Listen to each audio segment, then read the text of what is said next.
നമസ്കാരം, എല്ലാവർക്കും നമ്മുടെ ചാനലിലേക്ക് സ്വാഗതം. കേരള PSCയുടെ ഡിഗ്രി ലെവൽ LDC പരീക്ഷകൾക്ക് തയ്യാറെടുക്കുന്നവർക്കായിട്ടുള്ള ഇക്കണോമിക്സിലെ ഒരു പ്രധാനപ്പെട്ട ടോപ്പിക്കാണ് നമ്മൾ ഇന്നിവിടെ പഠിക്കാൻ പോകുന്നത്.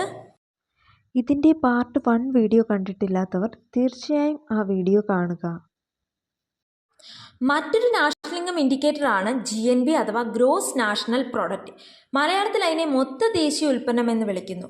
ഒരു രാജ്യം ഒരു സാമ്പത്തിക വർഷം ഉൽപ്പാദിപ്പിച്ച മുഴുവൻ സാധന സേവനങ്ങളുടെയും പണമൂല്യമാണ് GNP. നമ്മുടെ ഇന്ത്യയിൽ ഒരു സാമ്പത്തിക വർഷം എന്ന് പറയുന്നത് ഏപ്രിൽ 1 മുതൽ മാർച്ച് 31 വരെയുള്ള കാലഘട്ടമാണ്. GDPയോടൊപ്പം വിദേശത്തു നിന്നുള്ള അറ്റ ഘടക വരുമാനം കൂടി ചേർത്ത് കഴിഞ്ഞാൽ നമുക്ക് GNP കിട്ടും. അപ്പോൾ നമുക്കൊരു സംശയമുണ്ടാകും, എന്താണ് വിദേശത്തു നിന്നുള്ള അറ്റ ഘടക വരുമാനം? അതായത് നമ്മുടെ ഇന്ത്യക്കാർ ഫോറിൻ കൺട്രീസിൽ പോയി വർക്ക് ചെയ്യുന്നുണ്ട്, അതേപോലെ തന്നെ ഫോറിനേഴ്സ് നമ്മുടെ ഇന്ത്യയിലും വന്ന് വർക്ക് ചെയ്യുന്നുണ്ട്. അപ്പോൾ ഇത്തരത്തിൽ നമ്മുടെ ഫോറിൻ കൺട്രീസിൽ നിന്നും ഇന്ത്യക്കാർക്ക് കിട്ടുന്ന വരുമാനവും ഫോറിനേഴ്സിന് ഇന്ത്യയിൽ നിന്നും ലഭിക്കുന്ന വരുമാനവും തമ്മിലുള്ള വ്യത്യാസത്തിനെയാണ് നമ്മൾ net property income from abroad അഥവാ വിദേശത്ത് നിന്നുള്ള അറ്റ ഘടക വരുമാനം എന്ന് പറയുന്നത്. നാഷണൽ ഇൻകവുമായി ബന്ധപ്പെട്ട എല്ലാ ടേംസും നമ്മൾ എക്സ്പ്ലെയിൻ ചെയ്യുന്നത് മാർക്കറ്റ് പ്രൈസിൻ്റെയും ഫാക്ടർ കോസ്റ്റിൻ്റെയും അടിസ്ഥാനത്തിലാണ്. അതുകൊണ്ട് തന്നെ നമുക്ക് GNPയെയും മാർക്കറ്റ് പ്രൈസിൻ്റെയും ഫാക്ടർ കോസ്റ്റിൻ്റെയും അടിസ്ഥാനത്തിൽ എക്സ്പ്ലെയിൻ ചെയ്യാം. അപ്പോൾ GNP അറ്റ് MB എന്താണെന്ന് നോക്കാം.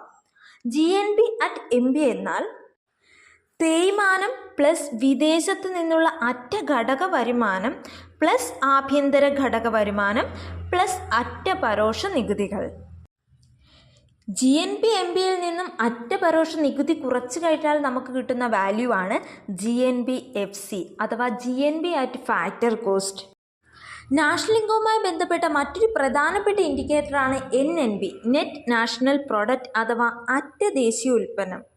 ഒരു രാജ്യത്ത് ഒരു വർഷം ഉൽപ്പാദിപ്പിച്ച സാധന സേവനങ്ങളുടെ പണമൂല്യത്തിൽ നിന്നും തേയ്മാന ചിലവ് കുറച്ചാൽ കിട്ടുന്ന തുകയെയാണ് NNP അഥവാ നെറ്റ് നാഷണൽ പ്രൊഡക്റ്റ് എന്ന് വിളിക്കുന്നത്.